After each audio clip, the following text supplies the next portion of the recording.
Sir काल नाशिकमध्ये आणि संभाजीनगरमध्ये जे काही घडलं त्याच्याबद्दल काय सांगायचं?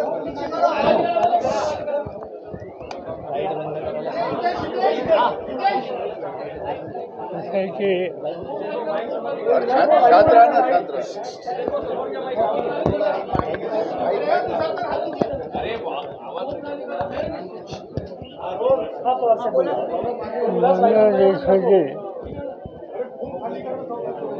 काही गोष्टी घडतात. बांगलादेशमध्ये आपण बघितलं की सत्ता परिवर्तन त्या ठिकाणी झालेलं आहे आणि सत्ता देशांच्या विरुद्ध तिथं तरुण पिढीने उठाव केला. त्यातनं काही गोष्टी घडल्या. पण दुर्दैवानं त्याची प्रतिक्रिया भारतात काही ठिकाणी होती. ही प्रामुख्यानं बांगलादेशच्या वावरणारं पश्चिम बंगाल वगैरे ही राज्य आहेत तिथं ती स्थिती थोडी अधिक गंभीर होती. पण तिथं काही घडलं त्याचे परिणाम महाराष्ट्रात होतील असं कधी वाटलं नव्हतं. त्याचं मी खोलात जाऊ इच्छित नाही. पण आजच्या परिस्थितीमध्ये समाजाच्या सगळ्या थरामध्ये एकवाक्यता आणि सामंजस्य याची अतिशय गरज आहे. आणि म्हणून जे काही घडलं काही ठिकाणी महाराष्ट्रात ते राज्याच्या समाजाच्या हिताचं नाही. आज शांततेची गरज आहे आणि ती शांतता प्रस्थापित करायची असेल तर समाजकारण राजकारण या सगळ्या क्षेत्रातल्या लोकांनी संयमाचा पुरस्कार करावा आणि शांतता कशी राहील याबद्दलची खबरदारी घ्यावी एवढंच मी आज बोलू इच्छितो.